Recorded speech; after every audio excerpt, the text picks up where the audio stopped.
Hello everyone, welcome to the one shot lecture of body fluids and circulation. मैं आपको ये पूरा chapter, ये मेरे 1 पेज नोट्स है जो 2 पेजेस में है, हम उसमें फटाफट से इसको रिवाइज कर लेंगे. ह्यूमन फिजियोलॉजी समथिंग जो हम फटाफट रिवाइज कर सकते हैं एंड देन आप उसके बाद एनसीईआरटी रीडिंग कर लेना, so that would be easy for you. Okay, so let's start with the first very point कि हीमोपोइसिस क्या होता है. हीमोपोइसिस का मतलब होता है फॉर्मेशन ऑफ ब्लड सेल्स. जितने भी ब्लड सेल्स होते हैं ना, red blood sales, white blood cells, उनका जब फॉर्मेशन होता है उसे हम बोलते हैं हीमोपोइसिस. अब ये हीमोपोइसिस यानी कि जो ब्लड सेल फॉर्मेशन है वो कहाँ हो रहा है? रेड बोन मैरो के अंदर. तो रेड बोन मैरो के अंदर there is a formation of the red blood cells. अब जब हम बोन की बात करते हैं तो अब बोन हमारे ऐसे होता है, आपने देखा होगा हड्डी है ना, हड्डी ऐसी होती है, बोन्स ऐसे होते हैं. अब बोन्स में ये जो ऊपर वाला पोर्शन होता है इसे हम एपिफाइसिस बोलते हैं. क्या बोलते हैं? एपिफाइसिस. और ये जो बीच वाला पोर्शन होता है उसे हम बोलते हैं हाइपोफाइसिस. अब क्या हो रहा होता है कि जब हम ग्रो कर रहे होते हैं ना, तो यहाँ पे इस एपिफाइसिस पे यहाँ पे प्लेट्स होती है जिन्हें हम बोलते हैं एपिफाइजियल प्लेट्स. ये प्लेट्स ओपन होती है तो वो हमारे ग्रोथ में हेल्प करती है. बट फिर क्या होता है कि जब हम ग्रोथ स्टेज से रिप्रोडक्टिव स्टेज में एंटर करते हैं तब हमारी ग्रोथ नहीं होती है, तब हमारी हाइट नहीं बढ़ती है, तो ये प्लेट्स जो है वो क्लोज हो जाती है. सो एपिफाइजियल प्लेट्स क्लोज, जिसकी वजह से हमारा ग्रोथ रुक जाता है. अब आप बोलोगे मैम आप ये हमें क्यों बता रही हो? क्योंकि ये नीट का पीवाईक्यू है, 35 ईयर्स पीवाईक्यू सॉल्व करोगे तो ग्रोथ क्यों रुक जाती है उसका एक रीजन मांगा था, and the major reason is because epiphyseal plates जो होती है वो क्लोज हो जाती है. ठीक है, अब एपिफाइसिस जो है वो सबसे लंबा जो बोन है, the longest bone of our body is femur, and femur is अब क्योंकि वो लॉन्गेस्ट है तो उसके अंदर जो बोन मैरो होगी वो भी लॉन्गेस्ट होगी, सो दिस पोर्शन में बोन मैरो प्रेजेंट होती है. अब क्या होता है कि बेसिकली आरबीसीज होते हैं. अब आरबीसीज को डिग्रेड करना होता है, तो डिग्रेडेशन के लिए क्या हमें पता है कि आरबीसी जब मरते हैं तो कहीं ना कहीं तो जाते होंगे. तो जब बेबी इन्फेंट स्टेज में होता है तो ये जो आरबीसीज मरते हैं तो वो जाते हैं योक सैक में, फिर वो जाते हैं लिवर में, और जब हम बड़े हो जाते हैं तो फिर स्प्लीन में जाते हैं. इसीलिए स्प्लीन को हम ग्रेवयार्ड ऑफ आरबीसीज बोलते हैं कि जितने भी ब्लड सेल्स है जो काम के नहीं है वो सारे के सारे कहाँ चले जाएंगे? स्प्लीन में चले जाएंगे. अब ये जो सारा था ये थोड़ा एक्स्ट्रा इन्फॉर्मेशन थी. अब हम मेन एनसीईआरटी वाला पोर्शन देखते हैं. तो अब देखते हैं कंपोनेंट्स कि हमारा ब्लड किससे बना हुआ है. So it is made up of 2 thing, एक है प्लाज्मा और एक है ब्लड कॉर्पुसेल्स. प्लाज्मा का परसेंटेज 55% है, सो plasma is for 55%, and blood cells जो होते हैं वो 45% होते हैं. ठीक है, अब प्लाज्मा जो है वो कैसा है? प्लाज्मा जो है वो कलरलेस है, pale yellow colour viscous fluid होता है. कैसा होता है? Pale yellow colour viscous fluid होता है. और इस प्लाज्मा को भी हम फर्दर कैरेक्टराइज करते हैं. प्लाज्मा के 55% में 91 to 92% क्या होता है? पानी होता है. तो 91 से 92% वाटर होता है जो हमें प्लाज्मा के अंदर देखने को मिल जाता है. और बाकी का 6 to 8% जो होता है वो सारे सल्यूट्स होते हैं, वो सारे प्रोटीन्स होते हैं.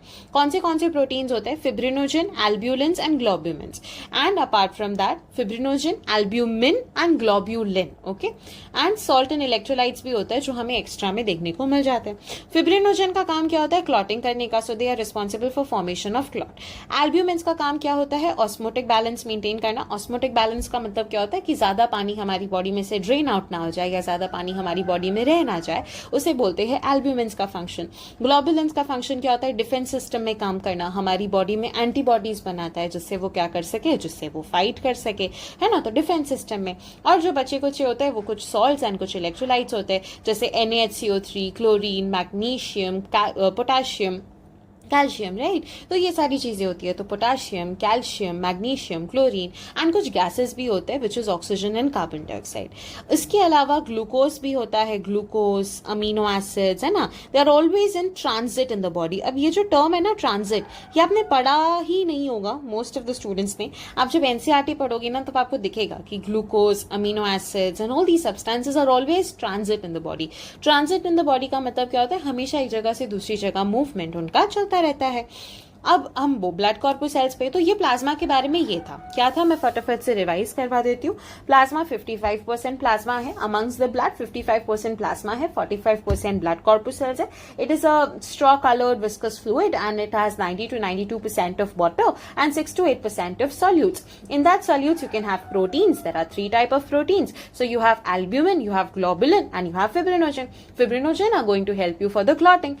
Albumins जो होंगे osmotic balance and globulins are for the production of antibodies, that is for the defense system of the body. Apart from that, there are certain other salts and electrolytes which are also present, like calcium, magnesium, chlorine, potassium, NaHCO3, and there are certain gases, oxygen and carbon dioxide. Along with that, glucose and amino acids are also found, which are always in transit in the body. ठीक है, ये plasma आपका यहाँ पे finish. अब हम देखेंगे blood कॉर्पुसेल्स। Blood कॉर्पुसेल्स होते हैं कुछ 45% के लिए, तो ये आरबीसीज, WBCs एंड प्लेटलेट्स में होते हैं। आरबीसी का दूसरा नाम, it is also called as AKA, that is also called as, इसको मैं AKA बोलती हूँ, also called as, it is also called as erythrocytes. ठीक है, वहीं पे जब आप WBCs को देखोगे तो उनको ल्यूकोसाइट्स बोलते हैं एंड प्लेटलेट्स को थ्रोम्बोसाइट्स बोलते हैं। Okay, so RBCs erythrocytes, WBCs leucocytes and platelets thrombocytes. WBCs को फर्दर डिवाइड किया जाता है ग्रैन्युलोसाइट्स में एंड अग्रैन्युलोसाइट्स में। अगर उनके अंदर ग्रैन्यूल्स प्रेजेंट है, ऐसे छोटे छोटे ग्रैन्यूल्स होते हैं, अगर वो प्रेजेंट है तो ग्रैन्युलोसाइट्स, और अगर वो एब्सेंट है तो अग्रैन्युलोसाइट्स। जब भी ए लग जाए मतलब उस पर्टिकुलर चीज में वो चीज का एब्सेंस है, सो दैट इज अग्रैन्युलोसाइट्स। अब ग्रैन्युलोसाइट्स को भी फर्दर डिवाइड किया जाता है बेन और ML। इसको ऐसे ही लर्न करना है, BENML। क्यों ऐसे लर्न करना है? आपके लिए आसानी होगी। कैसे होगी मैं आपको अभी फटाफट से बताती हूँ, बट आपको कैसे लर्न करना है। बेन, आपने बेन 10 मूवीज देखते हैं ना हम बचपन में, बस वो बेन वैसे। ठीक है, B stands over here for basophils, E stands over here for eosinophils,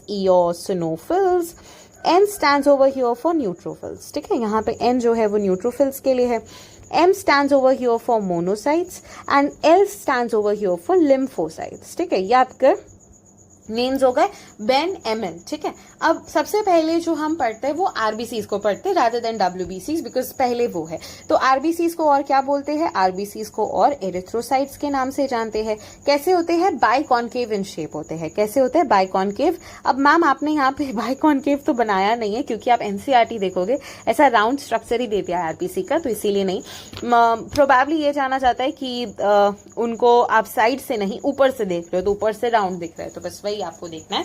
but ये राउंड है इसीलिए, पर होते कैसे? बाइकॉन्केव। कितना नंबर है? 5 to 5.5 मिलियन पर mm³ ऑफ द ब्लड, पर mm³ ऑफ ब्लड। ठीक है, पर mm³ of blood. E nucleated होते, न्यूक्लियस नहीं होता, क्योंकि इनका मेजर काम होता है ऑक्सीजन को कैरी करना। तो इनके लिए कोई भी सेल ऑर्गेनल को रखना उनकी वेस्ट ऑफ स्पेस है, तो वो ऐसे बोलते हैं कि यार स्पेस वेस्ट नहीं करनी, हम ई न्यूक्लिएटेड रहेंगे, so they do not have nucleus. Biconcave in shape है, यानी कि उनका एक्चुअली में स्ट्रक्चर ऐसा होता है, बट जब आप ऊपर से देखोगे तो ऐसा दिख रहा है, जो NCERT में दिया, सो दैट्स व्हाई NCERT को प्रेफरेंस दिया हमने। ठीक है, अब आरबीसीज हमेशा बाइकॉन्केव होता है, बट कुछ ऑर्गेनिजम्स होते हैं जहां पे एक्सेप्शन आ जाती है in the shape of RBC. जैसे ओवल शेप आरबीसीज होता है जो हमें कैमल के अंदर देखने को मिलता है ना, कैमल हो गया, लामा हो गया, वहां पे हमें ओवल शेप आरबीसीज देखने को मिलते हैं rather than biconcave shape. Okay, now the process by which इनका फॉर्मेशन होता है उसे बोला जाता है erythropoiesis. Erythropoiesis is the process, क्या है ये? प्रोसेस है by which there is a formation of RBCs. अब ये जो फॉर्मेशन है इसके लिए एरिथ्रोपोइटिन एक हार्मोन होता है जो किडनी से रिलीज होता है। तो kidney is also responsible for the release of an hormone which is called as erythropoietin, जिसके वजह से आरबीसी फॉर्मेशन होता है। अब कभी कभी बॉडी में आरबीसी ज्यादा हो जाते हैं तो उस कंडीशन को हम पॉलीसाइथीमिया बोलते हैं। ठीक है, कोई भी चीज का ज्यादा होना भी खराब है, कम होना भी खराब है। तो अगर आरबीसी ज्यादा हो गई so that is called as polycythaemia, और अगर आरबीसी को कम हो गया तो उसे बोला जाता है erythropenia. Okay, so polycythemia, erythropenia. Okay, polycythemia and erythropenia. तो इतना आपको, आई होप आपको समझ में आया। हमने देखो इतना पोर्शन कवर कर दिया, और आगे बढ़ते हैं। अब कितने 12 to 16 ग्राम्स ऑफ हीमोग्लोबिन है पर 100 ml of blood? 12 to 16 grams of haemoglobin पर 100 ml of blood. Remember it. Anaemic condition क्या होती है? जब ब्लड हीमोग्लोबिन कम हो जाता है किसी में। अगर किसी में इवन 9 जितना हो जाए, 12 to 16 की जगह पे 9, तो उसे हम एनीमिक बोलना शुरू कर देते हैं। वहां से एक्सेसिव अनीमिक कंडीशन होती है तो फिर ब्लड लगाना पड़ता है ड्रिप के थ्रू। अब आते हैं WBCs। WBCs को बोला जाता है ल्यूकोसाइट्स। ठीक है, ल्यूकोसाइट्स होते हैं WBCs। WBCs का जो शेप होता है it is amoeboid in shape. Amoeboid in shape यानी they do not have any fix shape, कोई भी फिक्स शेप नहीं है, इरेगुलर कॉर्नर्स है. डायापिडेसिस मूवमेंट शो करते हैं. डायापिडेसिस यानी कि अब देखो WBC का मेन काम होता है इन्फेक्शन से फाइट करना. तो जहां पे भी इन्फेक्शन होगा, हमारे हैंड की फिंगर में हुआ या फिर हमारे एंकल में हुआ, कहीं पे भी पूरी बॉडी में इन्फेक्शन होगा, WBCs होंगे जो भागेंगे फटाफट. अब क्या होता है, कभी कभी वेसल्स की डायमीटर बहुत छोटे होते हैं तो कभी कभी वेसल्स के डायमीटर बहुत बड़े होते हैं. तो इनको इस डायमीटर में अपने आप को सेट करना होता है. अगर इनका आरबीसी जैसा एक पर्टिकुलर शेप होता, एक रिजिड शेप होता, तो शायद वो इधर से पास ही ना कर पाते और इन्फेक्शन से फाइट ना कर पाते. इसीलिए इनका कोई प्रॉपर शेप नहीं होता, ताकि जो भी शेप है, जिस भी तरीके का वेसल है उसका शेप ले ले, वहां से पास कर जाए और अपना काम कर सके. और इस तरीके के मूवमेंट को where the particular cell is able to take any of the shape and move is called as diapedesis movement, जो कौन करते हैं, हमारे अमीबा शो करते हैं. ठीक है, अब दैट इज द केस. अब डायबिडेसिस मूवमेंट जनरली करता कौन है, मोनोसाइट्स एंड न्यूट्रोफिल्स. अभी सिर्फ नाम याद रखो, मैं आपको बताती हूँ उसके फंक्शंस के साथ. क्यों मोनोसाइट्स एंड न्यूट्रोफिल्स, क्योंकि उनका मेन फंक्शन होता है फैगोसाइटिक सेल्स. अब ये कितने प्रेजेंट है, तो 6000 to 8000 per cell, 6000 to 8000 cells are present per mm³ of the blood. And कब से इनका पीरियड क्या होता है, टाइम पीरियड, तो इनका पीरियड कुछ घंटों से लेके कुछ सालों तक हो सकता है. अगर इन्फेक्शन मान लो बना WBC और फटाफट से इन्फेक्शन आ गया, मर गया, वो बचेगा ही नहीं. ठीक है, तो there is no fix period. Then we have, अब हम देख रहे हैं ग्रैनुलोसाइट्स. अब ग्रैनुलोसाइट्स को मैंने आपको जिस तरीके से बताया उसी तरीके से लर्न करते हैं. BEM. ठीक है, B का परसेंटेज 0.5 से 1%, E का परसेंटेज कितना, 2 to 3%. अब 1 के बाद क्या आता है, 2 आता है, तो 2 to 3%. और ये सबसे ज्यादा 60 to 65%. सबसे ज्यादा परसेंटेज इज ऑफ न्यूट्रोफिल्स, सबसे ज्यादा नंबर ऑफ न्यूक्लियस न्यूट्रोफिल्स. अब इनके न्यूक्लियस को देखो, see it is a multilobe structure, है ना. यहाँ पे इओसिनोफिल में ई से ईओरबड्स, तो ईओरबड्स कैसे होता है, ऐसे ही होते हैं ना, दो, ये ईओरबड्स जैसे दो शेप. और बेजोफिल्स में बस ऐसा ही nucleus, it's a trilobe nucleus. Okay, I hope it is clear. But शुरू करते हैं विद बेजोफिल. बेजोफिल में you have a trilobe nucleus, 3 lobes का. आप देखो न्यूक्लियस पे क्वेश्चन नहीं आता, बट वो लोगों ने ना डायग्राम में दे दिया है, तो वो लोग बोलेंगे हमने तो दे दिया, आपने नहीं पढ़ा, तो इसीलिए better is to remember it कि इधर कैसे होता है. इधर ट्राइलोब न्यूक्लियस है. बेजोफिल नाम ही बता रहा है, बेसिक डाई से स्टेन किया तो उसका कलर आ गया. लेस देन 1% है, यानी कि कितना होगा, 0.5 to 1% इनका कॉम्पोजिशन है. और इनका मेन फंक्शन होता है production of heparin, histamine and serotonin. क्या फंक्शन होता है, production of heparin, histamine and serotonin. Heparin is an anti coagulant, है ना, कोई चीज कोएगुलेट ना करे उसके लिए एज एन एंटी कोएगुलेंट हम इसे ऐड करते हैं. और ये वाले वैसोकंस्ट्रिक्टर्स होते हैं. वैसोकंस्ट्रिक्टर यानी कि जो कंस्ट्रिक्शन में हेल्प करते हैं हमारे वेसल्स की, सो दैट इज हिस्टामिन. तो histamine, serotonin and heparin production कौन करता है, बेजोफिल्स करते हैं. They are responsible for inflammatory reactions. जब भी कोई इन्फ्लेमेटरी रिएक्शंस होंगी तब बेजोफिल्स भागेंगे. ठीक है, फिर आते हैं इओसिनोफिल्स. एलर्जी, ई से allergy, allergy. So eosinophil is something जो एलर्जिक रिएक्शन में काम लेंगे, पैरासिटिक तरीके से, है ना. बाइलोब स्ट्रक्चर है. एसिडिक डाई में जब उनको स्टेन किया तब वो विजिबल हुए. And 1 to 2% of WBCs. Neutrophil सबसे ज्यादा 60 to 65%. एंड मल्टीलोब न्यूक्लियस है, न्यूट्रल है, नाम ही बता रहा है न्यूट्रोफिल्स. एसिड में भी दिखे, बेस में भी दिखे, और इनका मेन फंक्शन होता है फैगोसाइटोसिस करवाना. उसके बाद आते हैं अग्रैनुलोसाइट पे. अग्रैनुलोसाइट में है हमारे पास लिम्फोसाइट्स एंड मोनोसाइट्स. लिम्फोसाइट्स होंगे 20 to 25%, ओके, एंड मोनोसाइट्स है 6 to 8%. पहले हमें मोनोसाइट याद करना है 6 to 8%, और यहाँ पे हमें याद रखना है 20 to 25%. स्ट्रक्चर देख लो, इनका स्ट्रक्चर मोनोसाइट का किडनी शेप न्यूक्लियस है. ये आपका PYQ है कि मोनोसाइट का स्ट्रक्चर, इसीलिए मैंने बोला है ना, अब कहीं लिखा नहीं है एनसीईआरटी में कि kidney shape structure, but it is given in the diagram. So you need to know that kidney shape structure nucleus is present in the monocyte and its main function is phagocytosis. और lymphocyte का main function हमें पता होता है कि यार B cell और T cell होते हैं, तो एंटीबॉडी प्रोड्यूस करेंगे और किल करेंगे. मतलब the main function is to produce antibodies and fight against the infection. इनका न्यूक्लियस का शेप हॉर्सशू शेप का न्यूक्लियस होता है. So they have a horseshoe shape nucleus. ठीक है, ओके. अब मैं आपको एक चीज बताती हूँ. मोनोसाइट जो है वो सबसे बड़े सेल्स है, लिम्फोसाइट्स जो है वो सबसे छोटे सेल्स है. ये याद रखना. सबसे ज्यादा सेल्स कौन से है, न्यूट्रोफिल. सबसे कम सेल्स कौन से है, बेजोफिल. तो क्वांटिटी में आ जाए तो कम में बेजोफिल, ज्यादा में न्यूट्रोफिल. अगर साइज में आ जाए तो सबसे सबसे बड़ा मोनोसाइट, सबसे छोटा लिम्फोसाइट। ठीक है, अब मैंने आपको ऐसे क्यों लर्न करवाया, क्योंकि जब आप बेन और ml याद रखोगे तो एक तो आपका परसेंटेज ईजी हो जाएगा लर्न रखना। मैं थोड़ा दूर दूर लिख देती हूँ। एक तो आपका परसेंटेज ईजी हो जाएगा लर्न करना, मैं फटाफट बता देती हूँ। ये हो जाएगा आपका 0.5 to 1%। अब आपको पता है ये 2 to 3% होगा, 1 के बाद 2 to 3%, न्यूट्रोफिल 60 to 65% जो बहुत ज्यादा होता है। 3 के बाद 6 to 8%, 3 2 6 तो 6 to 8%, और यहाँ पे वापस से थोड़ा ज्यादा तो 20 to 25%। एक तो ये फायदा। दूसरा, बेसोफिल में हमें पता है हिस्टामिन, हेपेरिन, सेरोटोनिन रिलीज करेगा। ईओसिनोफिल एलर्जी से करेगा, ई से ई एलर्जी, और एन से फैगोसाइटोसिस होता है। अब यहीं पे एम से भी क्या होता है, फैगोसाइटोसिस। तो ये दोनों का क्या हो गया, सेम सेम हो गया काम, है ना। और लिम्फोसाइट का काम होता है एंटीबॉडीज प्रोडक्शन। तो ये आपके लिए आसान हो गया लर्न करना, इसीलिए मैंने आपको इस तरीके से बेन और ml करके लर्न करवा दिया। ठीक है, अब हम आगे बढ़ेंगे विथ प्लेटलेट्स। प्लेटलेट्स क्या है? अब प्लेटलेट्स जो है उनको बनाने के लिए एक बड़ा सा फ्रेगमेंट होता है जिसे मेगा कैरियोसाइट बोला जाता है। और इस मेगा कैरियोसाइट का क्या बनता है ना, मेगा कैरियोसाइट का फ्रैगमेंटेशन होता है। तो ये मेगा कैरियोसाइट बड़ा सा एक it's a kind of a big cell, और उसका फ्रैगमेंटेशन होता है और वो छोटे छोटे सेल्स में बनता है जिसे हम प्लेटलेट्स बोलते हैं। प्लेटलेट्स को और क्या बोला जाता है, थ्रोम्बोसाइट्स बोला जाता है। So it is AKA also called as thrombocytes. Platelets जो है उनका मेन फंक्शन है क्लॉटिंग करना, clotting factors, coagulation of blood. कितना टाइम पीरियड होता है, तो 1 वीक से, it depends right. Enucleated cells है, कितने प्लेटलेट होने चाहिए, 1.5 to 3.5 लाख पर mm³ ऑफ द ब्लड। इतने प्लेटलेट्स होने चाहिए तो आपको पता चल जाएगा कि ठीक है, मतलब ओके। अगर प्लेटलेट्स का नंबर कम होता है तो उस कंडीशन को हम थ्रोम्बोसाइटोपिनिया बोलते हैं। जैसे वहां पे हमने देखा था ना आरबीसीज में कि अगर आरबीसी का नंबर बढ़ रहा है और अगर आरबीसी का नंबर कम हो रहा है, बढ़ रहा है तो पॉलीसाइथीमिया, और अगर कम हो रहा है तो एरिथ्रोपिनिया, पीनिया, राइट। पॉलीसाइथीमिया, एरिथ्रोपिनिया, थ्रोम्बोपिनिया, अगर कम हो गया तो पीनिया लगा देंगे, सो दैट इज थ्रोम्बोपिनिया। ठीक है, सीरम क्या होता है, सीरम यानी कि प्लाज्मा में से जब क्लॉटिंग फैक्टर्स हटा दोगे, यानी प्लाज्मा में से जब आपने फिब्रिनोजेन को हटा दिया तो उसे हम क्लॉटिंग फैक्टर हटा देना बोलते हैं, तो उसको हम बोलते हैं सीरम। अब क्वेश्चन ये आता है कि क्या सीरम कोएगुलेट करेगा, नहीं करेगा। अगर हमने लेट अस कंसीडर हमारे बॉडी में सिर्फ सीरम ही है और हमें चोट लग गई तो क्या होगा, पूरा खून बाहर निकल जाएगा, क्लॉटिंग होगी नहीं। क्यों? क्योंकि serum is something where there are no clotting factors present. ठीक है, आई होप आपको ये सब समझ में आ गया होगा।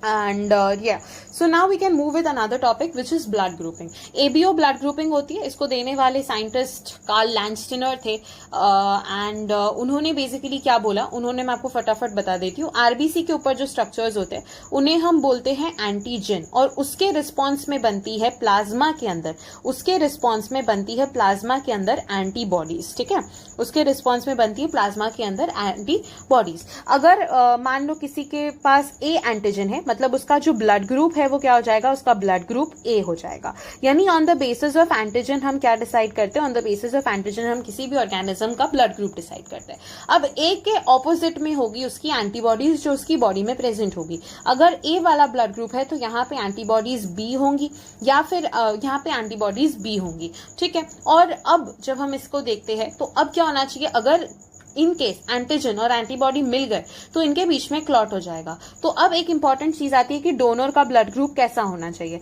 तो डोनर का ब्लड ग्रुप ऐसा होना चाहिए जिसमें इस एंटीजन और एंटीबॉडी का, मान लो डोनर के ब्लड ग्रुप में भी आरबीसीज है ना, तो इसका जो एंटीजन और इसका एंटीजन है उसके बीच में क्लम्पिंग नहीं होनी चाहिए। मान लो अगर ये बी हुआ तो बी और बी में क्या होगा, रिएक्शन हो जाएगा जिसकी वजह से क्लम्पिंग हो जाएगी और उसका कुछ काम नहीं रहेगा। तो हम इनको बी ब्लड ग्रुप नहीं दे सकते, हम क्या देंगे, इसका ऑपोजिट, यानी कि हम ए ब्लड ग्रुप देंगे, जिससे कि इसके साथ इसकी क्लम्पिंग ना हो और यहाँ पे ये ब्लड हो जाए। तो इस वजह से ए वाले पेशेंट को हमेशा ए ब्लड ग्रुप दिया जाता है। Okay, so that is the concept of blood grouping. Now see, this is a one shot lecture, मैं इसमें सब कुछ नहीं समझा सकती, बट इफ यू वांट कि मैं आपको ब्लड ग्रुपिंग थोड़ा डिटेल में बता दूं, कमेंट मी डाउन, मैं आपको पक्का इस पे वीडियो बना के I will explain it to you in a way जो आपने कभी नहीं समझा होगा।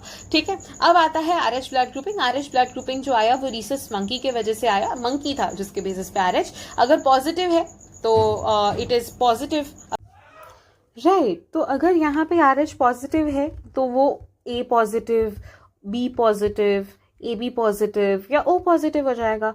और अगर यहाँ पे RH ही नेगेटिव है तो फिर वो यहाँ पे नेगेटिव में होगा, क्योंकि RH एंटीजन प्रेजेंट ही नहीं है। तो इधर it is a presence of RH antigen और it is the absence of RH antigen which is going to determine कि वो क्या होगा, पॉजिटिव ब्लड ग्रुप होगा या नेगेटिव ब्लड ग्रुप होगा। तो RBC protein antigens, plasma antibodies, antibodies plasma में होती है, ठीक है। आरएच ब्लड ग्रुपिंग में एरिथ्रो इंपॉर्टेंट चीज इसमें ये होती है, एक होता है एरिथ्रोब्लास्टिसिस फीटलिस और एक होता है आरएच इनकम्पैटिबिलिटी। अब एरिथ्रोब्लास्टिसिस फीटलिस और आरएच इनकम्पैटिबिलिटी कब होता है, इधर मैं फटाफट समझा देती हूँ थोड़ा छोटे में। आरएच इनकम्पैटिबिलिटी या फिर आप बोल लो इसको एरिथ्रोब्लास्टिसिस फीटलिस। इसमें क्या होना चाहिए, मान लो आपकी मदर और फादर है, मदर आरएच नेगेटिव है और फादर आरएच पॉजिटिव है, ठीक है।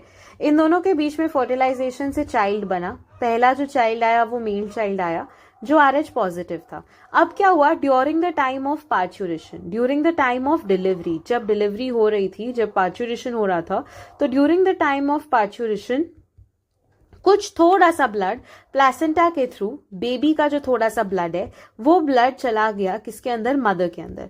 तो बहुत थोड़ा गया तो मदर वाले ब्लड को क्या लगेगा, ओहो कुछ फॉरेन एंटीजन आ रहे हैं, इनको मारना है। तो वो क्या करेंगे, अपनी फौज लेके दौड़ेंगे उसको मारने के लिए। तो उन्होंने क्या बना दी, एंटीबॉडीज बना दी, किसके लिए, आरएच के लिए। अब आरएच एंटीबॉडीज मदर को तो अफेक्ट करेगी नहीं क्योंकि उनके पास तो आरएच है ही नहीं, आरएच एंटीजन है ही नहीं, तो यहाँ पे क्लम्पिंग का कोई प्रॉब्लम ही नहीं है। तो आरएच एंटीबॉडीज बन गई जिससे वो छोटा मोटा जो ब्लड आया था वो हो गया। अब क्या हुआ, जब सेकेंड प्रेगनेंसी रही, वहां पे जो बेबी है, लेट अस कंसिडर वो भी बॉय है और वो भी आरएच पॉजिटिव है।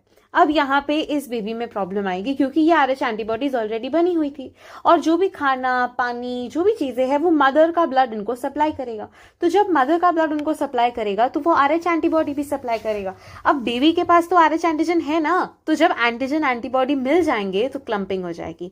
तो उस केस में क्या होता है, जॉन्डिस जैसी कंडीशन हो जाती है, या इतना सिवियर अगर कभी कभी होता है कि बेबी के डेथ के चांसेस बढ़ जाते हैं। तो उन कंडीशंस में क्या होता है कि जो पेशेंट्स होते हैं या जो डॉक्टर्स होते हैं, अगर उनको ये चीज पता रहती है, जैसे आरएच पॉजिटिव है, मदर आरएच नेगेटिव है, तो गायनाकोलॉजिस्ट पहले से ही एंटी आरएच एंटीबॉडीज के इंजेक्शन लगा देते हैं। किसके, एंटी आरएच एंटीबॉडीज के इंजेक्शन लगा देते हैं कि जो छोटी मोटी एंटीबॉडीज बनी है यहाँ पे उसको वो वहीं पे मार दे, ताकि जो सेकेंड डिलीवरी हो या सेकेंड प्रेगनेंसी रहे तब कोई प्रॉब्लम ना आए। तो that is all for this erythroblastosis fetalis. मैं इसको क्लियर इसलिए कर रही हूँ ताकि थोड़ी स्पेस मिल जाए, ठीक है। तो आई होप आपको समझ में आ गया कि जॉन्डिस कैसे होता है, थोड़ा फटाफट समझाती है, बट खैर समझ में आ गया होगा। नहीं आया, वापस से रिवाइंड और देखो वापस से, ठीक है, आ जाएगा। अब क्या होता है, कोएगुलेशन ऑफ ब्लड, जितने भी प्रोटीन्स है जो हमारी बॉडी में प्रेजेंट होते हैं वो इनएक्टिव फॉर्म में प्रेजेंट होते हैं। जब भी उनकी जरूरत होती है तो अपने आप को एक्टिवेट करते हैं और भागते हैं, ठीक है। तो जैसे इंजरी हुई तो पता चला कि भाई अब प्रोटीन्स की जरूरत है, तो प्लेटलेट्स ने क्या किया, प्लेटलेट्स भागे, कहाँ भागे, क्लॉटिंग फैक्टर्स के पास भागे। इसको भी हम डिलीट कर देते हैं, ठीक है, क्योंकि वी नीड स्पेस के बिना कैसे समझाऊंगी मैं आपको। आप लोग बोलते हो क्या, I need space.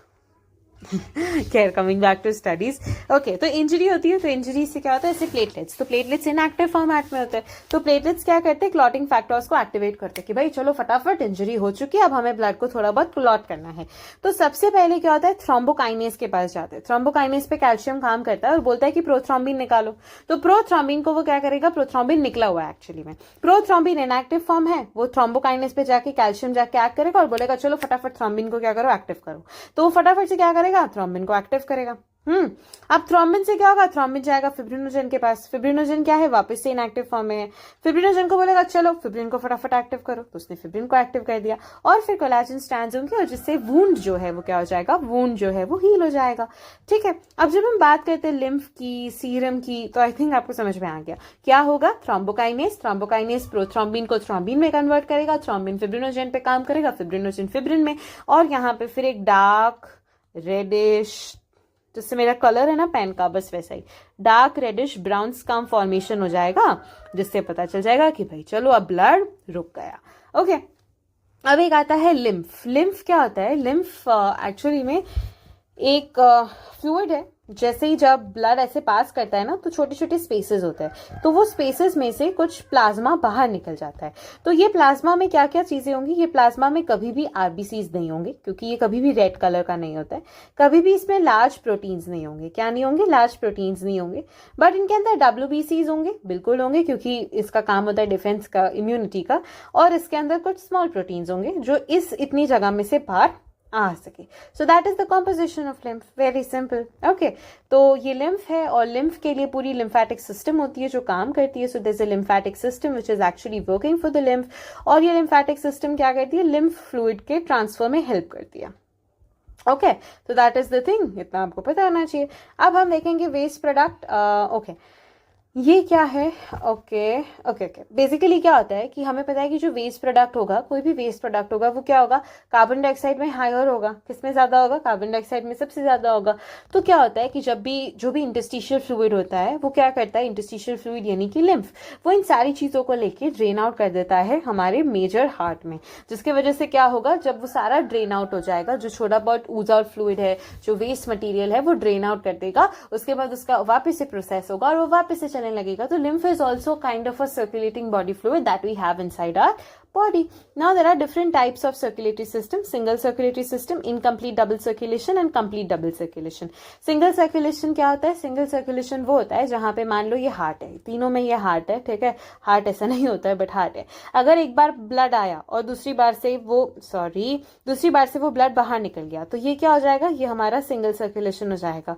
Incomplete double में कैसे होगा? इनकम्प्लीट डबल में ब्लड जो है उसकी मिक्सिंग हो जाएगी, यानी ऑक्सीजनेटेड ब्लड और डीऑक्सीजनेटेड ब्लड साथ मिल जाएंगे, यानी कि कार्बन डाइऑक्साइड वाला ब्लड आया, ठीक है? ब्लड आया और ब्लड को लंग्स में भी भेजा, फिर वो वापस से भी आ रहा है. बट क्या होगा? यहाँ पे वेंट्रिकल एक ही है, तो क्योंकि 3 चेम्बर्ड हार्ट और वेंट्रिकल एक है, तो ऑक्सीजन कार्बन डाइऑक्साइड एक जैसा. सो that is incomplete double circulation basically.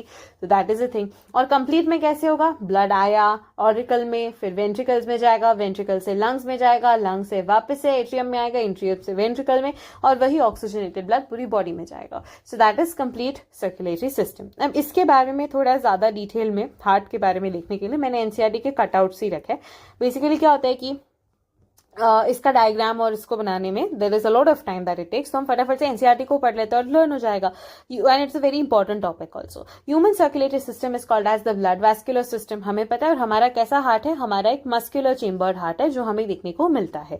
अब हार्ट जो है वो एक मीजोडर्मली डिराइव्ड ऑर्गन है. तो ये चीज याद रखना that heart is what? Heart is a mesodermally derived organ जो लोकेटेड होता है हमारी थोरैसिक कैविटी में, basically mediastinum. Mediastinum is the term. कहाँ लोकेटेड होता है? मेडियास्टिनम में. क्या होता है? एक नॉच जैसा स्ट्रक्चर होता है ना? तो हमारा जो लेफ्ट लंग होता है, वहां पे लेफ्ट लंग में कार्डियक नॉच होती है, उसी को हम मेडियास्टिनम बोलते हैं, जहां पे हमारा हार्ट ऐसे प्रेजेंट होता है. तो जब आपको लंग बाहर टेबल पे निकाल के देते हैं, आपके एमबीबीएस में होगा और आपको बोलेंगे आइडेंटिफाई करो राइट लंग या लेफ्ट लंग है, तो वहां पे आपको आइडेंटिफाई करने के लिए कार्डियक नॉच पता होनी चाहिए. कार्डियक नॉच लेफ्ट लंग में होती है, तो you will be able to say कि दिस इज लेफ्ट लंग. और राइट लंग का ऐसा पूरा प्रॉपर स्ट्रक्चर होगा और लेफ्ट लंग थोड़ा ऐसे होगा. क्यों? क्योंकि यहाँ पे वो हार्ट है, ठीक है? तो ऐसा कुछ होगा. So there is a cavity in between the two lungs, slightly tilted towards the left. It has the size of a clenched fist. जितनी आप मुट्ठी, जैसे हम बचपन में कहते थे ना कि तेरी मुट्ठी बना, तो हम देखेंगे तेरा दिल कितना बड़ा है. So that is clenched fist, जितना दिल होता है. डबल लेयर की कवरिंग है जिसे पेरिकार्डियम बोलते हैं. बीच में पेरिकार्डियल फ्लूइड है ताकि फ्रिक्शन को रिड्यूस कर सके. हार्ट में 4 चेंबर्स है. अपर 2 को एट्रिया बोलते हैं, लोअर दोनों को वेंट्रिकल्स बोलते हैं. There is a thin muscular wall called as interatrial septum. अब एट्रिया को सेपरेट करने के लिए interatrial septum, thin muscular wall. ये बहुत इंपॉर्टेंट है, यहाँ पे लिखो. अगर आप कहीं पे नोट डाउन कर रहे हो वहां पे भी लिखो. थिन मस्कुलर वॉल जो वर्ड है वो लिखा गया है इंटरएट्रियल सेप्टम के लिए. क्यों बता रही हूँ? बताती हूँ मैं. It separates the atria where is a thick walled interventricular septum. अब थिक वॉल्ड होती है, ठीक है? Thick walled. तो thin muscular wall and thick walled होती है इंटरवेंट्रिकुलर सेप्टम, जो दो वेंट्रिकल्स को सेपरेट करती है. The atrium and the ventricle on the same side are also separated by thick fibrous tissue called the atrioventricular septum. So now comes thick fibrous tissue. कैसा? Thick fibrous tissue जो किसको separate कर रहा है? Atrio ventricular septum को, ठीक है? Atrium और वेंट्रिकल को कर रहा है, यानी ऊपर वाले को और नीचे वाले को सेपरेट कर रहा है. However, see, this is a revision video. अगर आप इसको फर्स्ट टाइम देख रहे हो, थोड़ा प्रॉब्लम होगा समझने में, थोड़ा नहीं आई गेस बहुत होगा, बिकॉज मैं इतना डिटेल में नहीं बता रही. शायद आपने मेरे बाकी के वीडियोस देखे होंगे जो एक आर के होता है, that would have been more better for you. But this is something जो इतना डिटेल में मैं नहीं करवा रही.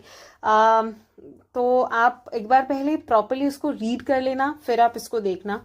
That's how you can progress with it, because human physiology is very big. तो I think that's how it's going to make it work. Okay, I hope you understand. Now however each of these septa are provided with an opening through which the two chambers in the same side are connected. तो हर जगह से chambers connected है. तो आपको क्या याद रखना है, इंटर एट्रियल सेप्टम में थिन मस्कुलर वॉल होगा, इंटरवेंट्रिकुलर सेप्टम में थिक वॉल है, एट्रियोवेंट्रिकुलर सेप्टम में थिक फाइब्रस वॉल्स है. ठीक है, so that is important. The opening between the right atrium and the right ventricle is guarded by tricuspid valve, यानी कि 3 valves होता है. इसको लर्न करने का तरीका होता है रैट, यानी कि राइट साइड वाला जो है उसको करने के लिए देयर आर 3 कस्प्स. कितने कस्प? देयर आर 3 कस्प्स, यानी कि ट्राइकस्पिड वॉल्व, 3 मस्कुलर फ्लैप्स होंगे. whereas a bicuspid or a mitral valve guards the opening of the left atrium, that opposite would be 2. ठीक है, the opening of the right and the left ventricles into the pulmonary artery and the aorta are provided with the semilunar valves. अब जब ये यहाँ पे ऐसे open करता है ना, तो देखो यहाँ पे ये आपकी दोनों एट्रियास है, ये आपके दोनों वेंट्रिकल्स. यहाँ पे है ये inter atrial septum, atrio ventricular septum. इन दोनों के बीच में इंटर एट्रियल सेप्टम, ये inter ventricular septum. I hope it is clear. ठीक है, यहाँ पे ये अओर्टा में ओपन कर रहा है और ये यहाँ से ये पल्मोनरी आर्टरी में. इन दोनों को ओपन करने के लिए सेमिल्यूनर वाल्व्स होंगे जो यहाँ पे प्रेजेंट होंगे, जो उसको गार्ड करेंगे. ठीक है, अब कैसे होता है, बेसिकली ब्लड जो होता है यहाँ पे, ये आपकी साइनो एट्रियल नोड है, ये आपका एट्रियो वेंट्रिकुलर नोड है. Atrio ventricular node, cyano atrial node, ऐसे नीचे ये इम्पल्स आएगा पूरा एट्रियो वेंट्रिकुलर बंडल में, और वो बंडल से होते bundle of His and then the Purkinje fibres में वो चला जाएगा. अब इसको करने का बेसिकली होता कैसे है, so let me just okay.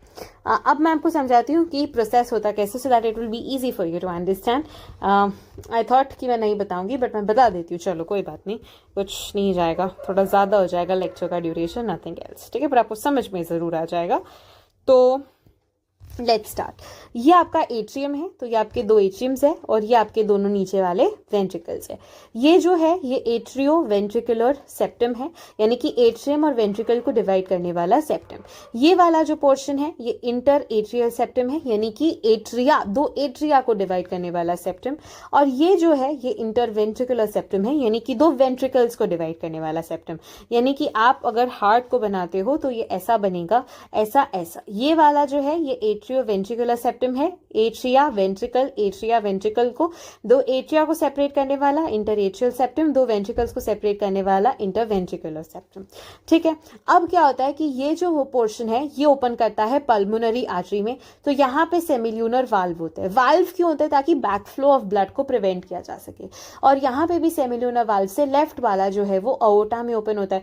I guess I don't know आपको ये चीज पता है या नहीं, बट आपको ये क्वेश्चन आना चाहिए कि ये लेफ्ट क्यों है और ये राइट क्यों है. बल्कि जब हम बना रहे तो ये लेफ्ट पोजीशन पे, ये राइट पोजीशन पे, क्योंकि हम ऐसा कंसिडर करते हैं कि यहाँ पे कोई इंसान ऐसा बैठा है. ठीक है, तो हमारे सामने वो बैठा है, तो उसके रिस्पेक्ट में हम देखते हैं. तो हमेशा जब भी आप डायग्राम बनाओ ना, तो आपका लेफ्ट उनका राइट होना चाहिए, बस ऐसे समझना. ठीक है, ये पूरे बायोलॉजी में यही पूरा है कि भाई आपका लेफ्ट डायग्राम का राइट है. Okay, because you are considering कि यहाँ पे कोई लेटा हुआ है पेपर में और आप उसको बना रहे हो.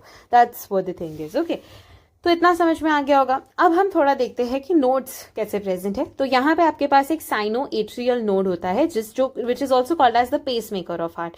यानी कि जो भी इंपल्स होंगे ना वो सारे के सारे साइनो एट्रियल नोड से जाएंगे. साइनो एट्रियल नोड कहाँ प्रेजेंट है? So it is present on the upper right corner of right atrium. कहाँ प्रेजेंट है? Upper right corner of right atrium. क्यों राइट? क्योंकि हमारा लेफ्ट उनका राइट. ओके, अब ये वाला जो है this is your atrio ventricular node. ठीक है, क्या है ये आपका एट्रियो वेंट्रिकुलर नोड है. और ये कहाँ प्रेजेंट है? ये प्रेजेंट है आपके lower left corner of right atrium. Lower left corner of right atrium में आपका एट्रियो वेंट्रिकुलर नोड है. इस एट्रियो वेंट्रिकुलर नोड को यहां से आपने नीचे जाते हुए देखा, तो अब ये एट्रियो वेंट्रिकुलर बंडल नीचे गया और उसने अपने आप को डिवाइड किया बंडल ऑफ हिज में. और ये बंडल ऑफ हिज अब वापस ऊपर जाएंगे, जो अपने आप को डिवाइड करेंगे किसमें? जो अपने आप को डिवाइड करेंगे पर्किंजे फाइबर्स में. ठीक है, so they are going to further divide themselves into Purkinje fibres. अब आप बोलोगे मैम यहाँ पे ये जो व्हाइट वाला है, ये व्हाइट वाला है, ये क्या है? ये कॉर्डी टेंडिनीज है. कॉर्डी टेंडिनी का मतलब क्या होता है कि ये जो आपके फ्लैस्प है ना, ये बंद ना हो जाए, इसीलिए इधर से इसको अटैच होता है ताकि इसे पुल करके उसको ऐसे स्ट्रेच करके उसको ऐसे ओपन रखे, ठीक है। So that is the reason there are कॉडी tendineae which are present in the ventricles of heart. Question ये आता है कि वेयर इज कॉडी tendineae present, so they are present in the ventricles of the heart, ताकि वो उसका ऐसे स्ट्रेच करके फ्लैप्स को ओपन कर सके, ताकि जब वो क्लोज होंगे तो only and only because of pressure close होंगे, अदरवाइज क्लोज नहीं होंगे, तो वो उसको ऐसे ओपन करके रखे। So that is the main function of कॉडी टेंडिनीज, ठीक है। अब क्या होता है कि अब द मेन थिंग कि ज्यादा कैसे ब्लड, तो आई थिंक मैं इसको पूरा इरेज कर दूं। अगर आपको कोई स्क्रीनशॉट विनशॉट लेना हो तो ले लो फटाफट, देखो मैं इरेज कर दूंगी सारा। अच्छा उस पेज को रहने देते, इस पेज को इरेज कर देता, ठीक है, क्योंकि मुझे चाहिए स्पेस, नहीं तो मैं इधर से इरेज कर देती हूँ, रहने देते। चलो यहां से रब कर देती हूँ। देखा ऐसे होता है जब when you sit for studying ना, थोड़ा थोड़ा करके बहुत सब बता देना पड़ता है। कोई बात नहीं, it's a revision for me also and for you also, ठीक है, फटाफट हो जाएगा। अब हम यहाँ पे क्या देखते हैं, अब हम देखते हैं, और वैसे भी इसके बाद कुछ ज्यादा टॉपिक नहीं है तो it would be done, okay. अब यहाँ से साइनोएट्रियल नोड ने क्या किया, साइनोएट्रियल ने सिग्नल बोला, तो उसने बोला कि चलो साइनोएट्रियल नोड से सिग्नल आया, साइनोएट्रियल नोड से जाएगा सिग्नल एट्रियोवेंट्रिकुलर नोड पे, एट्रियोवेंट्रिकुलर नोड से जाएगा बंडल ऑफ हिस पे, बंडल ऑफ हिस से जाएगा पकिंजे फाइबर्स पे। सो इस तरीके से सिग्नल जाएगा। सबसे पहले क्या होगा, जो भी डीऑक्सीजनेटेड ब्लड है वो जाएगा राइट एट्रियम में, राइट एट्रियम में यहाँ पे प्रेशर बनेगा, ये ऑलरेडी ओपन है, यहाँ से जाएगा राइट वेंट्रिकल में। जैसे ही राइट वेंट्रिकल में आया, जैसे ही राइट वेंट्रिकल फुल हो गई, अब जैसे ही यहाँ पे आया तो क्या होगा, इसका कॉन्ट्रैक्शन, साइनो एट्रियल नोड का कॉन्ट्रैक्शन, यानी कि एट्रियल कॉन्ट्रैक्शन, एट्रिया ने कॉन्ट्रैक्ट किया, यानी कि 70% से ब्लड जो आ रहा था अब वो 30% बाकी था, तो अब वो 30% ब्लड जो बचा कुछ है वो भी नीचे, यहाँ से सारा ब्लड नीचे वेंट्रिकल्स। अब इसके बाद ये जो कस्प है वो बंद हो जाएंगे, वेंट्रिकल्स फुल हो गए। अब ये वेंट्रिकल से जो ब्लड है वो जाएगा पल्मोनरी आर्टरी में, जैसे ही वो पल्मोनरी आर्टरी में ब्लड जाएगा, फिर वो ब्लड जाएगा लंग्स में, और लंग्स में उसका ऑक्सीजनेशन होगा, ऑक्सीजनेशन होने के बाद वो वापस से यहाँ पे आएगा पल्मोनरी वेन के थ्रू। अब हमेशा याद रखना, पल्मोनरी आर्टरी, आर्टरीज हमेशा ना ऑक्सीजनेटेड ब्लड कैरी करती है, it is only and only pulmonary artery जो डीऑक्सीजनेटेड ब्लड को कैरी करती है, सिमिलरली फॉर वेन ऑल्सो। तो वेन से वो वापस आएगा कहाँ पे, लेफ्ट एट्रियम में, लेफ्ट एट्रियम से वो जाएगा लेफ्ट वेंट्रिकल में, और लेफ्ट वेंट्रिकल्स में से वो जाएगा कहाँ पे, लेफ्ट वेंट्रिकल में से जाएगा अओर्टा में। हमेशा याद रखना कि जब ये कस्प बंद होंगे तो सेमिल्यूनर वॉल्व्स के कस्प ओपन होंगे, जैसे सेमिल्यूनर वॉल्व्स बंद होंगे ये वाले कस्प ओपन हो जाएंगे, ठीक है। So this is how the blood circulation actually takes place. अब हम फटाफट से रीड कर लेते हैं तो आपको समझ में आ जाएगा, ठीक है। The valves in the heart allows the flow of the blood only in one direction, that is from atria to ventricles and from ventricles to the pulmonary artery, हमेशा एक डायरेक्शन में, कभी बैक फ्लो ऑफ ब्लड नहीं होगा, कभी ventricle से पीछे नहीं आएगा, कभी पल्मोनरी आर्टरी से वापस नहीं जाएगा। The entire heart is made up of cardiac muscle, the wall of, क्योंकि मस्कुलर स्ट्रक्चर है, वॉल ऑफ वेंट्रिकल्स थोड़ी ज्यादा थिक है क्योंकि वेंट्रिकल्स को पूरी बॉडी में ब्लड को सप्लाई करना है, ठीक है। एक स्पेशल कार्डियक मस्कुलाचर है, a patch of this tissue is present in the right upper corner of right atrium, right upper corner of right atrium में present है sinoatrial node. Another mass of this tissue is present in the lower left corner, that is atrioventricular node. A bundle of nodal fibers, AV bundle, continues from atrioventricular node and passes through atrioventricular septa. Atrioventricular septa से होते हुए नीचे जाता है ventricular septum तक and immediately divide कर देता है राइट एंड लेफ्ट बंडल में। उससे माइन्यूट फाइबर्स अराइज होते हैं रिस्पेक्टिव साइड पर, जिनको हम परकिंजे फाइबर्स बोलते हैं। तो nodal musculature has the ability to generate action potential without generating any external stimuli, that is it is auto excitable. However, the number of action potentials that could be generated is only, it can be only by sinoatrial node. सबसे maximum कर सकता है 70 to 75 times per minute, and it is responsible for the rhythmic contractile activity of the heart.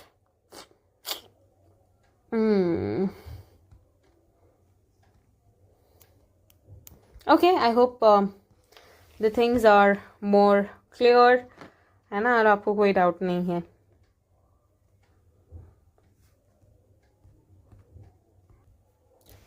Right, so that's all for it. Bundle of his Purkinje fibers, और फिर पूरे heart में it is a stimulation that is getting created. तो ये आपका पूरा human circulatory system. Now going up with cardiac cycle. Cardiac cycle में atrial systole 0.1 second के लिए होता है, जो जब आपके atrial systole होता है तो atrial systole के वजह से जो flaps होता है वो ओपन हो जाता है। उसके बाद क्या होता है, उसके बाद जैसे ही एट्रियल सिस्टोल खत्म होता है वैसे वेंट्रिकुलर सिस्टोल की बारी होती है, यानी कि सेमिल्यूनर वाल्व्स ओपन हो जाएंगे और जो आपके ये वाले वाल्व्स है, tricuspid valve and bicuspid valve, वो क्लोज हो जाएंगे ताकि बैकफ्लो ऑफ ब्लड ना हो, जब वेंट्रिकल्स कॉन्ट्रैक्ट करे तो ऊपर ना चले जाए प्रेशर की वजह से। तो ये जो closure of the these valves, that is TV and BV, that is considered to be the sound of lub. वहां पे क्या बनेगा, वहां पे एक साउंड आएगा लब का साउंड। तो पहले एट्रियल सिस्टोल हुआ, फिर लब का साउंड हुआ, लब का साउंड जैसे आया वैसे क्या हुआ, वैसे वो क्लोज हो गए। उसके बाद वेंट्रिकुलर सिस्टोल रहता है 0.3 सेकंड के लिए। अब जैसे ही सेमिल्यूनर वाल्व्स जो है, अब जैसे ही वो वाल्व्स ओपन होंगे वैसे सेमिल्यूनर वाल्व्स क्लोज होंगे, और वो सेमिल्यूनर वाल्व का क्लोजर आता है डब। तो धक धक धक धक नहीं होता है, लब डब होता है। एंड फॉर 0.4 सेकंड हमारा हार्ट जॉइंट डायस्टोल में रहेगा। For a very long time हमारा हार्ट जॉइंट डायस्टोल में रहता है। तो आई होप आपको ये समझ में आ गया, because this is what it was in the overall way, right? I hope it is clear. Cardiac cycle भी मैंने आपको बता दी, मैंने आपको पूरा human circulatory system बता दिया, right? So that is what it was, right? Okay, अब हम देखते हैं थोड़ा आगे, that is ECG. Okay, ECG को अब हम देखेंगे। ECG क्या होता है? ECG आपका ये जो ग्राफ है ना, अब द बिगेस्ट मिसकंसेप्शन इज कि यार इसको इलेक्ट्रोकार्डियोग्राफ बोले या इसको इलेक्ट्रोकार्डियोग्राम बोले, राइट? तो हमेशा याद रखना, जैसे आप टेलीग्राम करते हो ना, टेलीग्राम क्या होता है? टेलीग्राम और टेलीग्राफ, पहले के टाइम पे क्या होता था ना, टेलीग्राम से चीजें चलती थी। पहले के टाइम पे ना टेलीग्राम लिखे जाते थे, अभी तो टेलीग्राम ऐप हो गया, बट या that was what it was. तो ग्राम यानी कि पेपर और ग्राफ यानी कि मशीन जहां से ये निकल रहा है। So this is electrocardiogram, the full form, okay, that is electrocardiogram, जो कि क्या हेल्प करने में हेल्प करता है, इलेक्ट्रिकल एक्टिविटी को मेजर करने में हेल्प करता है। यहाँ पे 3 तरीके की वेव्स होती है, PQRS-T कॉम्प्लेक्स, ठीक है। पी वेव जो होती है वो बताती है एट्रियल सिस्टोल, यानी कि एट्रिया का डीपोलराइजेशन। QRS वेव होती है वो बताती है वेंट्रिकुलर डीपोलराइजेशन, यानी वेंट्रिकल्स का सिस्टोल। और जो ये QRS या फिर जो PQR और फिर ये जो T वेव है, PQRS-T, तो QRS वेव वेंट्रिकुलर डायस्टोल बताएगी, और फिर ये जो T वेव है वो आपको बताएगी वेंट्रिकुलर रिपोलराइजेशन, यानी कि वापस से वो स्टेज में जाना कि ओके ठीक है। इसमें थोड़ा सा भी चेंजेस आएगा तो वो ये बताएगा कि हार्ट में कोई ना कोई प्रॉब्लम है, यू नीड इमीडिएट अटेंशन। अब now the cardiac output, what is the cardiac output? So the amount of blood that is getting pumped in each heartbeat is called as cardiac output. So the amount of blood getting pumped into each heartbeat is called as cardiac output. जो stroke volume होता है वो होता है number of cardiac output divided पर minute, कितने minute में कितना, बेसिकली कार्डियक आउटपुट क्या होता है कि कितना अमाउंट ऑफ ब्लड 1 मिनट में से जा रहा है फटाफट, और एक कार्डियक साइकिल में कितना वॉल्यूम जाता है, that is considered to be stroke volume. तो स्ट्रोक वॉल्यूम को जब हम टोटल नंबर ऑफ साइकिल्स के साथ मल्टीप्लाई करते हैं, दैट इज 72 टाइम्स हमारा हार्ट बीट करता है, यानी 72 टाइम्स हमारी कार्डियक साइकिल होती होगी। और उसी को जब हमने मल्टीप्लाई किया अपॉन स्ट्रोक वॉल्यूम, जब एक साइकिल कंप्लीट होती है, यानी एक atrial polarisation, depolarisation and repolarisation, जब ये एक पूरी वेव कंप्लीट होती है तो उसमें 70 ml ऑफ ब्लड हमारी बॉडी में, हमारे हार्ट में से पंप होता है। तो ये 70 ml ऑफ ब्लड अभी कितने टाइम्स होता है? 72 टाइम्स इन अ मिनट। तो टोटल आता है 5 litre of blood is getting pumped every minute. Just imagine, her minute में 5 लीटर ब्लड आपके हार्ट में से आ भी रहा है, जा भी रहा है। Just amazing, that's what the beauty of world is. फटाफट disorders and then we are done with the chapter. Disorders में सबसे पहले आता है हाइपरटेंशन। हाइपरटेंशन की वजह से क्या हो सकता है? हाइपरटेंशन की वजह से काफी डैमेजेस हो सकते हैं, kidney damage, lung damage, brain haemorrhage, है ना, ये सारी प्रॉब्लम्स हो सकती है। अब हाइपरटेंशन होता कैसे? तो इसको मेजर करने के लिए एक डिवाइस होता है जिसे हम बोलते हैं स्फिग्मोमैनोमीटर। क्या बोलते हैं? स्फिग्मोमैनोमीटर। तो it is actually sphygmomanometer, such a big name, but it is sphygmomanometer, जिसे हम इसको मेजर करते हैं। जनरल बीपी होना चाहिए 120 और 80। 120 आपका सिस्टोलिक प्रेशर, 80 आपका डायस्टोलिक प्रेशर। बट अगर आपका ये 120, 140 और 90 हो जाए then it is a condition of hypertension. थोड़ा बहुत एज रिलेटेड भी रहता है। फिर आता है कोरोनरी आर्टरी डिसीज, जिसे हम अर्थरोस्क्लेरोसिस बोलते हैं, एंड एक आता है आपका एंजाइना पेक्टोरिस। अब कोरोनरी आर्टरी डिसीज यानी कि क्या हो रहा है? डिपोजिशन हो रहा है। जितनी भी चीज़ें हैं, यू नो, फैट्स होते हैं, आपने देखा होगा कोलेस्ट्रॉल होता है बहुत लोगों को, तो that is coronary artery disease. Coronary artery disease को ही हम अर्थरोस्क्लेरोसिस बोलते हैं, जहाँ पे जो ब्लड का सप्लाई है वो अफेक्ट हो रहा है। क्यों हो रहा है? क्योंकि वहां पे कैल्शियम का, फैट का, कोलेस्ट्रॉल का या फाइब्रस टिश्यू का, किसका? फैट्स का, कोलेस्ट्रॉल का, कोलेस्ट्रॉल का, फाइब्रस टिश्यूज का, या फिर कैल्शियम का डिपोजिशन हो गया, जिससे वजह से आर्टरीज अगर ऐसी थी तो वो थोड़ी नैरो हो गई एंड ब्लड का प्रॉपर क्या नहीं हो रहा, ब्लड का प्रॉपर ट्रांसपोर्टेशन नहीं हो रहा, तो that is called as coronary artery disease या फिर अर्थरोस्क्लेरोसिस। फिर एक आता है एंजाइना पेक्टोरिस। अब इसके वजह से सिम्टम क्या आएगा? अब अगर मान लो अगर ब्लड नहीं पास हो रहा प्रॉपरली तो सिम्टम्स क्या होंगे? सिम्टम्स होंगे वो वाले सिम्टम्स, अक्यूट चेस्ट पेन होगा क्योंकि इनफ ऑक्सीजन पहुंच ही नहीं रहा ना आपके मसल्स को। ये जनरली मिडिल एज और एल्डरली जो लोग होते हैं उनमें देखने को मिलता है। और एक और चीज है जो आपकी एनसीईआरटी में आपको एंड में दी होगी, that is heart failure. Heart failure, there are 3 terms जो बहुत ज्यादा डिटेल में एनसीईआरटी ने नहीं दिए, बट एक हार्ट फेलियर है, एक हार्ट अटैक है और एक आपका कार्डियक अरेस्ट है। ठीक है, तो अब ये क्या है इनके टर्म्स, उसको समझते हैं। हार्ट फेलियर वो स्टेट ऑफ हार्ट होता है जहां पे हार्ट जो है वो ब्लड को इफेक्टिवली पंप आउट नहीं करता। यानी कि मान लो, अब देखो ऐसे तो समझो, जब भी लाइफ में फेलियर आता है ना, वो एक दिन में नहीं आता, धीरे धीरे धीरे धीरे धीरे धीरे क्या होता है, लाइफ में फेलियर आता है। तो दैट इज हार्ट फेलियर। यानी कि धीरे धीरे धीरे धीरे बॉडी में इतनी ताकत ही नहीं है कि वो पूरी, हार्ट में इतनी ताकत ही नहीं है कि वो पूरी बॉडी में ब्लड को पंप कर सके, और धीरे धीरे धीरे धीरे हार्ट फेल हो जाता है। ठीक है, उसके बाद जो नेक्स्ट आता है, इसी को हम कंजेस्टिव हार्ट फेलियर भी कभी कभी बोल देते हैं। मेन सिम्टम्स उसका क्या होता है? Congestion of lungs. तो हार्ट फेलियर को कंजेस्टिव हार्ट फेलियर भी बोलते हैं। क्यों? क्योंकि उसका जो मेन सिम्टम होता है वो होता है कंजेशन ऑफ लंग्स, यानी कि लंग्स में ऐसे एकदम ऐसे खींचाव महसूस होगा कि ओ माय गॉड क्या हो रहा है। ठीक है, फिर होता है आपका heart failure, it's not same. तो अब आता है आपका क्या? अब आता है आपका हार्ट अटैक। हार्ट अटैक ये होता है कि जब हार्ट का जो मसल है वो सडनली डैमेज हो जाए by an inadequate blood supply, यानी कि हार्ट पे अटैक कर दिया किसी ने, यानी कि हार्ट का एक मसल है उस पर अटैक कर दिया और वो डैमेज हो गया। तो वो हार्ट अटैक का मतलब है कि किसी ने जोर से अटैक किया, उसका मसल डैमेज हो गया। ऐसे लर्न करो बाय विजुअलाइजेशन, इजी हो जाएगा आपके लिए लर्न करना। हार्ट अटैक में क्या होगा? मसल डैमेज हो जाएगा हार्ट का सडनली, उसमें चांसेस होता है किसी को बचाने के, क्योंकि हार्ट अटैक के अंदर क्या होता है, हार्ट अटैक के अंदर क्योंकि मसल डैमेज है, बलून छोड़ दोगे या आप सर्जरी कर दोगे, या even sometimes CPR can help in the conditions of heart attack, because थोड़ा सा डैमेज हुआ है हार्ट में, थोड़ा पंपिंग पे अगर वो ठीक हो जाता है तो पेशेंट का हार्ट चलना वापस से स्टार्ट हो जाता है। And then finally the last one which is cardiac arrest, जब हार्ट ने काम करना ही बंद कर दिया। अक्सर लोगों में ये चीज आपने देखी होगी।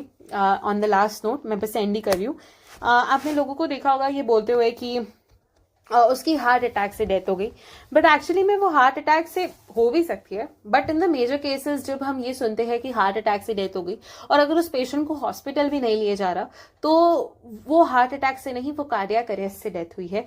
कार्डियक अरेस्ट यानी कि heart fails, right, cardiac arrest से डेथ हुई है। तो दैट इज वेरी इंपॉर्टेंट कि हार्ट ने बीट करना ही बंद कर दिया और उसकी वजह से डेथ हो गई, या हार्ट फेलियर की वजह से डेथ हो गई। बट जनरली ऐसे चांसेस होते हैं हार्ट अटैक में कि अगर आप सही टाइम पे ट्रीटमेंट दे दो पेशेंट्स को, तो मोस्टली पेशेंट्स की सर्वाइवल रेट आज के टाइम पे with the advancements of technology that we have, patients बच जाते हैं। So I hope that is clear about heart. मैंने नाना करते हुए आपको सब कुछ बता दिया। So that's all from my side, and yeah, thank you so much for becoming a part of this lecture. It was nice revising the entire chapter, body fluids and circulation, in such a detailed manner. अगर आपको कुछ भी doubts है, I think अगर आप NCERT पढ़ोगे it would be clear, otherwise it was a one shot video, थोड़ा जल्दी जल्दी करना था, थोड़ा ज्यादा डिटेल में बताना, तो भी मैंने बता दिया। तो yes, that was it, and we'll be meeting in the next class. Till then, keep learning, take care, bye bye.